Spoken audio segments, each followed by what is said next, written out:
Shalom bien-aimés, alors que nous poursuivons notre étude du thème Une plus grande gloire, je nous invite vraiment à la réflexion, n'est-ce pas? Il y a une plus grande gloire que tout ce que le monde peut t'offrir et peut m'offrir. Tu dois réaliser effectivement, comme nous l'avons vu avec le riche que Jésus a taxé d'insensé, que effectivement toutes ces choses que nous pouvons accumuler sur la terre sont passagères, elles sont éphémères. Si elles ne nous quittent pas, nous allons certainement les quitter, mais et nous allons devoir affronter une autre réalité. C'est cette réalité, c'est que ce n'est que ce que tu auras fait pour Dieu, pour son royaume, qui va compter. Bien aimé, lorsque tu vas fermer tes yeux et que tu vas devoir rendre compte à Dieu de ta vie sur la terre, ce ne seront pas les réalisations que tu as fait hors contexte pour lesquelles les hommes t'ont acclamé là, que Dieu va ramener devant toi. Qu'est-ce que tu as fait pour le royaume de Dieu? Et ce matin, nous sommes dans Hébreux 9 au verset 27.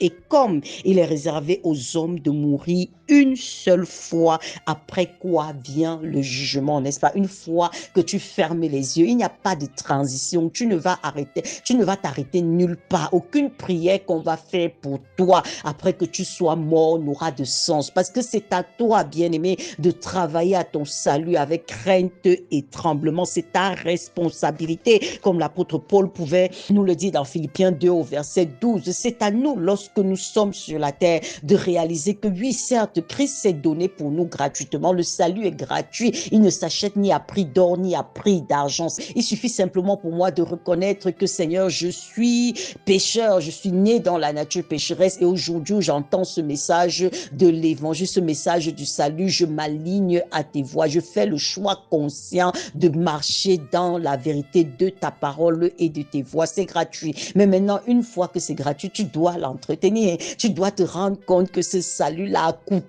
la vie au Fils unique de Dieu, n'est-ce pas? C'est une chose précieuse qui t'a été donnée et tu dois en prendre soin. Alors que nous parlons d'une plus grande gloire, il faut que nous considérons que c'est pendant que nous sommes ici sur la terre que nous déterminons ce à quoi va ressembler notre éternité, bien-aimés. Parce que, effectivement, tout ce que nous avons reçu comme acclamation ici sur la terre, tous nos soutiens, nos appréciations, les noms qu'on nous a donnés, ainsi de suite, vous connaissez toute la gloire que le monde peut sembler offrir. Je vais utiliser vraiment le terme sembler parce que on sait aussi comment les mêmes personnes qui t'acclament aujourd'hui peuvent te dénigrer demain. En fait, les choses du monde, c'est vraiment les choses du monde. Il est temps qu'on le réalise parce que ça n'a aucune assurance, ça n'a aucun fondement solide. Donc, tu dois réaliser en fait que peu importe ce après quoi tu cours là, après la reconnaissance des hommes, après les grands titres, après, toutes ces choses-là ne vont pas passer le test du feu, bien aimé, ça ne va pas traverser.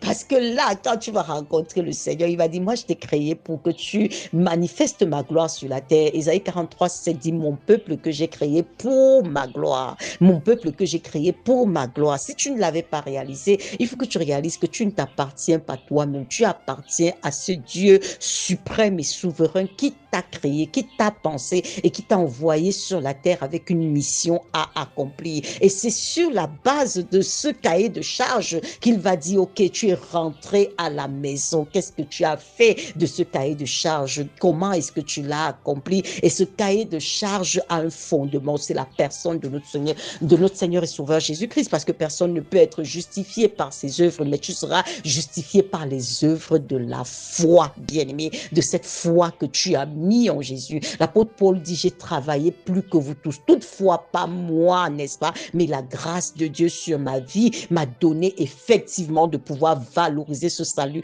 que j'ai reçu gratuitement. Alors que ce matin, nous réalisons qu'il est réservé à chacun de nous de mourir une seule fois. Tu as une seule vie ici sur la terre, bien-aimé. Tu n'en as pas deux.